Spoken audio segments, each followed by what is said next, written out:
Open your heart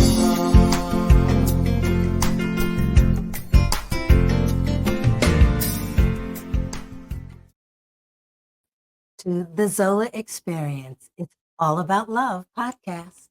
My name is Katora A. Bryant, and I am your host for today. Today is going to be a very special program because we have one of our Zola navigators with us, and we'll tell you a little bit more about that in a minute. But first, I want you to press that like button. I want you to go to our website at www.thezolaexperience.org and make a donation, explore the website, join the movement. We want you. We need you. Um, However way you can show up to make a positive difference in this world, we want to partner with you to do that, and we want you to partner with us. So thank you for joining us. Today, I would like to introduce you to Hafiza Ture. Hafiza Ture is a Zola navigator, and we're going to talk a little bit about her journey to become what we call a Zola navigator, which is a trainer of trainers. But first, Hafiza, how are you? I am doing wonderfully well. Well, this is a beautiful thing, and I want to give my disclaimer like Please. right away that Hafiza is my daughter, and I she has been on this journey with me from the very beginning, and I am so very grateful, and I hope it's been equally as impactful for you. So tell me, what motivated you to want to participate in the Zola 7 sessions? Ooh, my motivation. Yeah, like you said, I guess the Zola experience was birthed in the womb of your mother, right? Like this whole story behind where Zola came from. So for me, I was born into it, right? Like if I look back at my life, there's so many Zola moments and Zola experiences and so much to process through the 7 session wellness experience. So I had the benefit of having my mother to bounce things off of and to ask her to put her therapist hat on with dealing with things in my life. So to have this tool that, came through her that I saw as something that could really impact a lot of people. It wasn't even a question as to whether or not, to participate or be a part of. And I want to say we were the beta group. So before it even became something that other people knew about as a family, which was really powerful, we committed to going through the 7 sessions together. That's true. I kind of forgot about that Mhm. piece that the family chose to go through the 7th session as my beta group. It was life changing for me, and it was so impactful.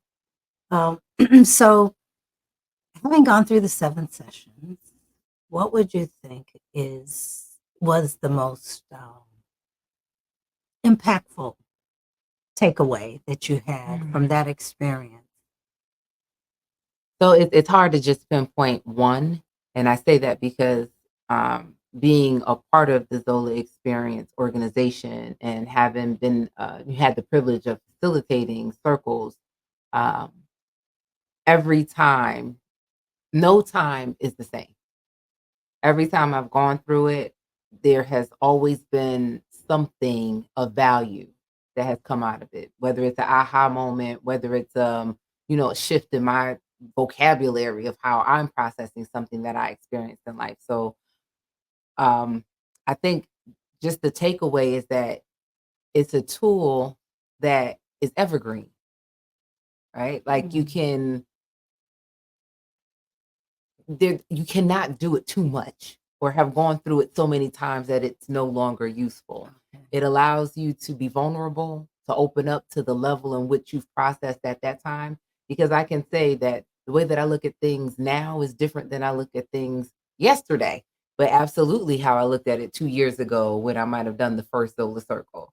So it's that growth and that wisdom that has taken place within myself it's the other people in the space with me, because you'll go through the circle and, someone will have a share, and it's something that you can empathize with, something that you have absolutely experienced before to some capacity. So it's all of those things that, with every experience, it's different and adds value each time.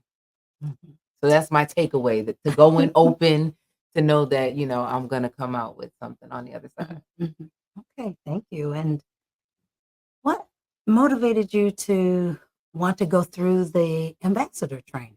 And what was that like for you?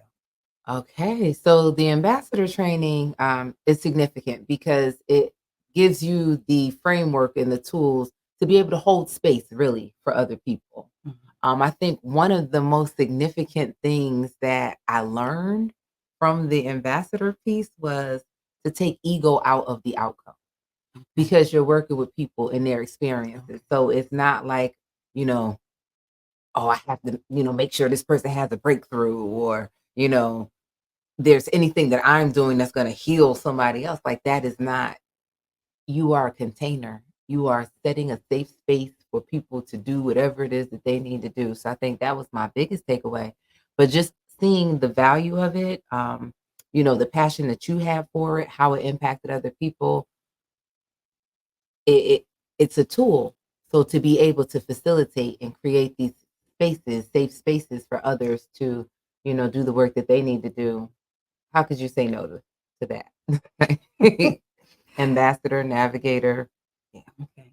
So the next step to this is to become a Zola navigator. Mhm. The Zola ambassadors come organically out of the cohorts that we do. And some people are ready, think that they're ready to take on the training for Zola ambassador after that first 7 session experience. Mhm. Then there's some people that have come back to us after they've gone through a few times, and they say, "I think I'm ready to do that now." So tell us a little bit about the Zola Navigator and what that training, which you are, it's continuous. Absolutely. What that experience has been for you to now be training other people. Right. So it basically is a train the trainers. It really, the way that the Zola experience is designed, it's very communal in nature.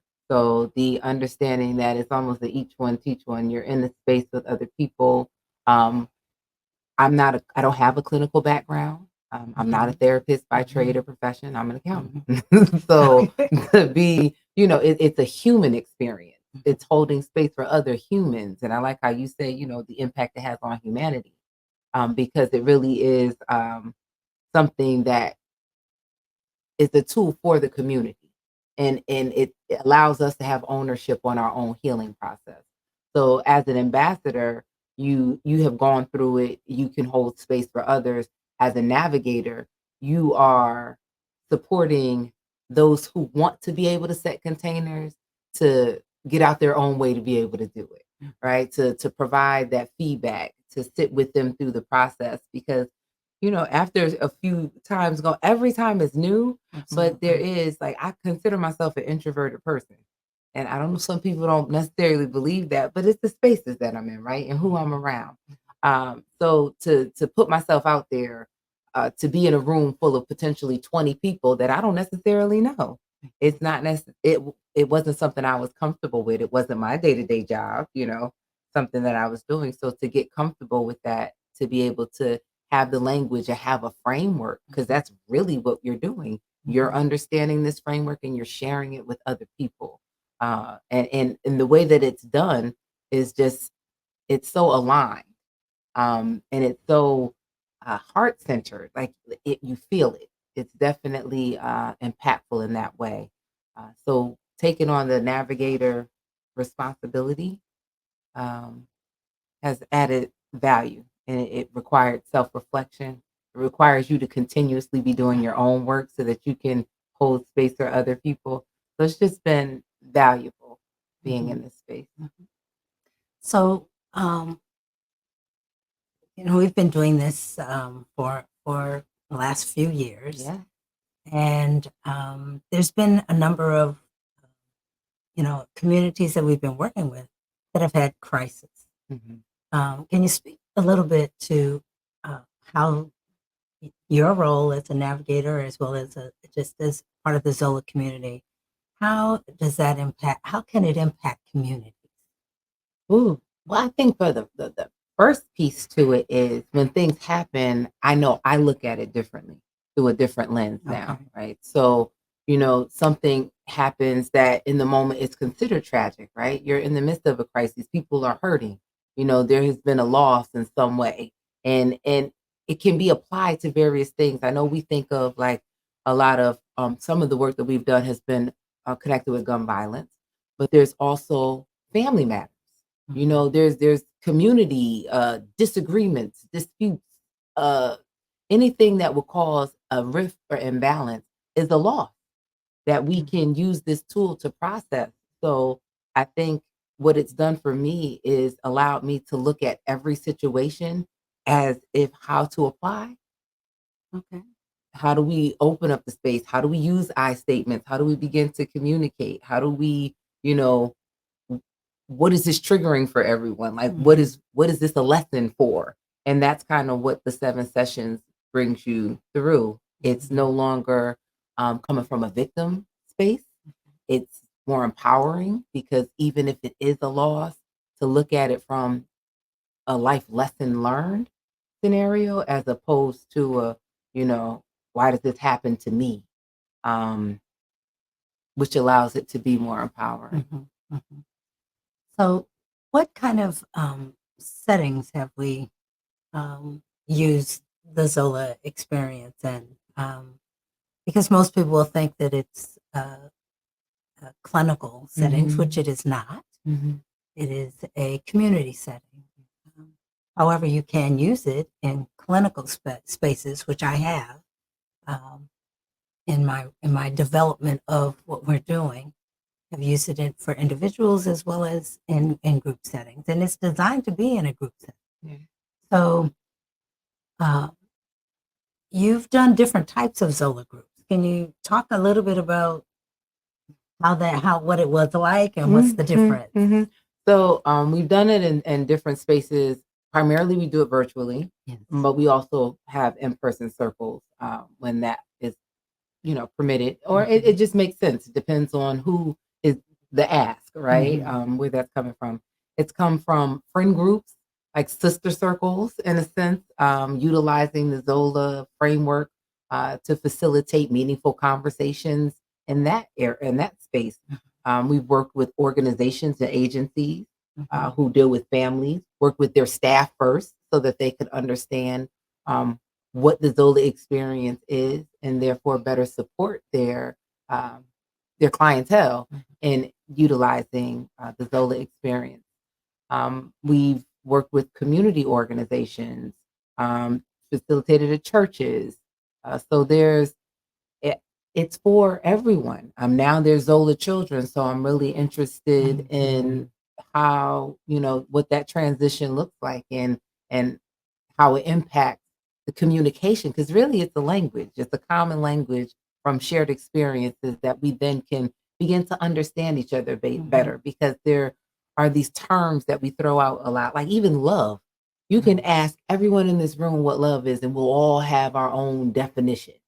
That's So to have a common language to speak to, and a safe space to begin to process whatever you have going on, it's so valuable.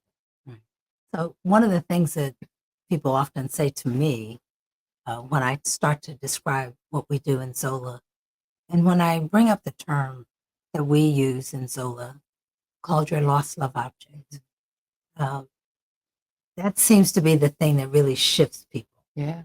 What has been your experience? I think so too, because again, that common language, it's like there's something that you've experienced, but it's hard to articulate. So when Mhm. you give that understanding of a lost love object, and it's more expansive than the limitations of, um, when we talk about things like you lost your job, but somebody might compare that to, well, I lost my husband. So when you say lost love object, it allows us to not necessarily place value or have division. Mhm. It's like we're all speaking to something that had an impact on us, and that after whatever happened, you were changed.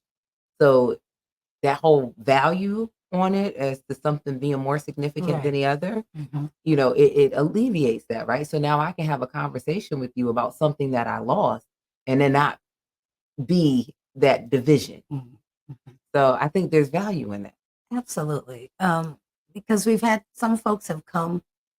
I think the beauty of the experience is that we allow people to be where they are Mhm. and to begin to one expand their understanding of loss, trauma, and grief Mhm. that uh, that is pertinent to them, right? And then we people are empowered to be as expressive or as self-disclosing as they feel comfortable. So I know for myself, I've been in sessions where someone felt that their level of comfortability was talking about the loss of their pet.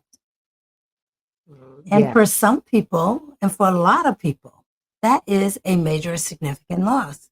And then there's someone else in the group that says, I just lost a sibling to a devastating disease. And the beauty of it is that you're absolutely right. There's no judgment and there's no weight to the loss. No matter what it is, it's not weighted so that one is greater than the other.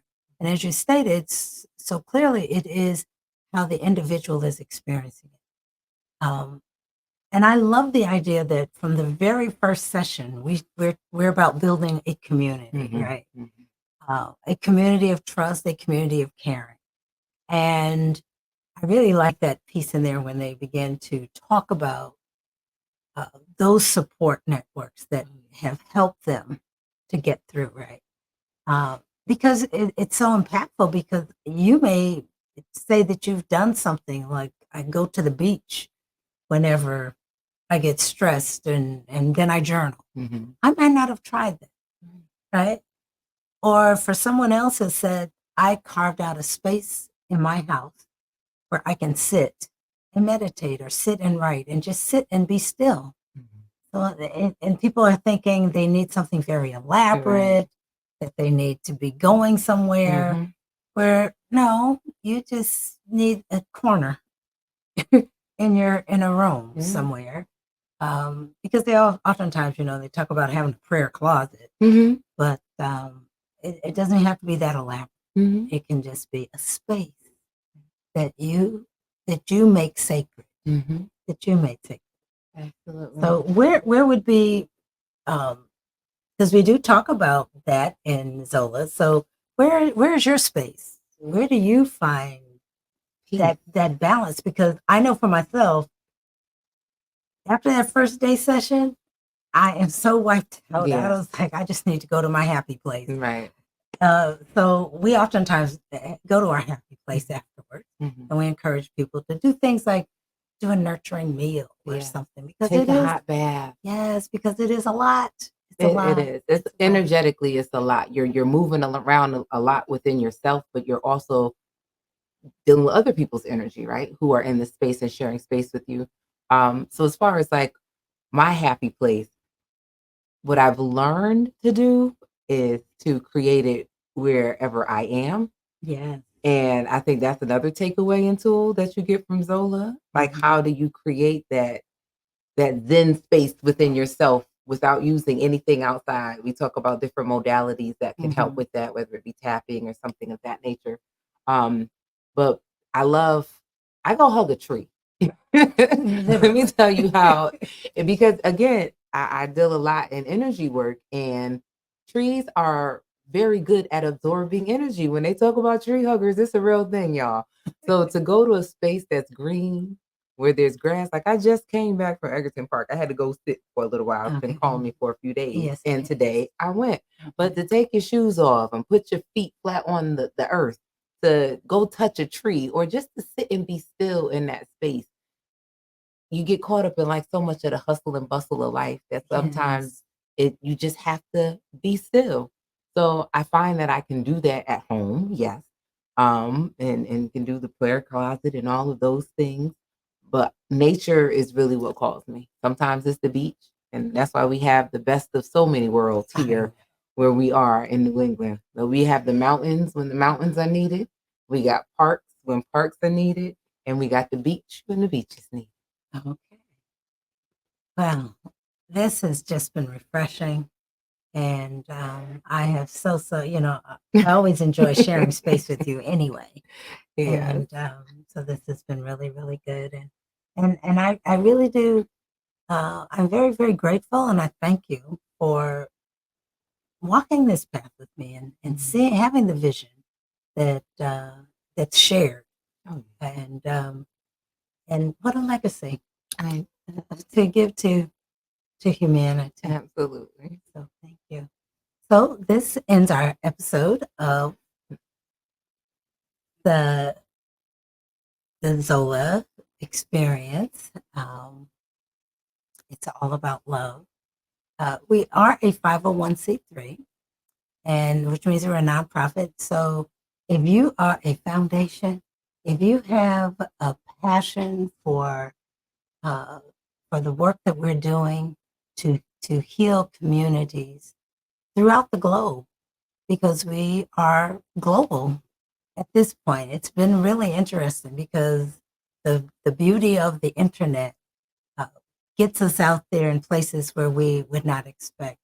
Uh, so our desire is to go and help the group in Tanzania that we've been working with. They're an NGO in Tanzania, focusing on women's menstrual health. Um, and we're going to figure it out. We're going to figure it out. But we need your help in order for us to figure it out. Uh, we are talking. We have a community in Thailand, and we're now an NGO in Thailand. So please contact the Zola Experience Foundation in Thailand, and you will be able to get in touch with us. And we're also speaking to a gentleman who is in the Philippines. He's a psychologist in the Philippines, and we've been doing some work with him and just really trying to figure it out. But we have this global vision, and we have a desire globally to bring healing to humanity. And as we say in Zola, it means to love, and we're focused first on loving self, because you can't give from an empty vessel, and you will hear me say that a lot because it's so very true.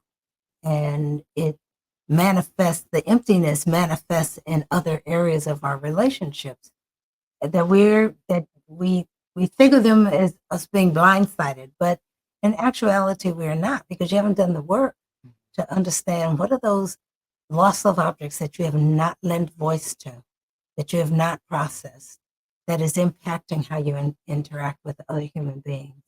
And so we encourage individuals to, if that is a space where you've never explored, we say Zola is like a gentle introduction to going to therapy.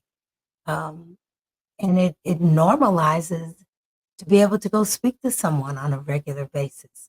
And so that's what's one of the beauties of the things that we're doing. And as a therapist, I understand what a challenge it is to get people to cross that threshold, especially people when it's not an acceptable part of your culture. And oftentimes, particularly in the communities of color, it's like, a foreign entity. So this is like a gentle introduction to give you permission to take care of yourself. And going to therapy is one of those self kind of things. So um, please, please, please, uh, like our podcast, um, and then subscribe to our podcast. All of those things will be helpful for us to getting the message out um, to individuals like throughout the world, throughout the globe. And that is truly, truly what our mission is. And when I first said that my mission was global, people kind of challenged me. It's like, isn't that a little lofty? And I was like, no, that's real for me. It's not lofty. It's not arrogant. It's because we have to begin to give love and share love. Love is the highest vibration that we can aspire to. And so, therefore, yes, Zola is about love. It's all about love. Because if you love self, then you can love me. If you love yourself, then you want to protect me because you want to protect yourself. Because people hear all the time, want for your brother or your sister what you want for yourself. But if you don't know what you want for yourself, then you don't know what you want for me either. And so we want to try to help you to understand what this whole process is about of self-love and self-care. And as we say, self-care is self-love. And we've got to take the feeling of guilt about self-care away, particularly and especially, I wouldn't even say particularly and especially for women. I just think it's a human thing. Absolutely. Right? And it crosses all boundaries. That no matter what your walk in life or how you identify yourself, people struggle with taking care of themselves. We're in this hustle and bustle world, and people are thinking you get half an hour for lunch. Who eats in a half an hour, right? And your value is based off of productivity. Exactly. Mhm.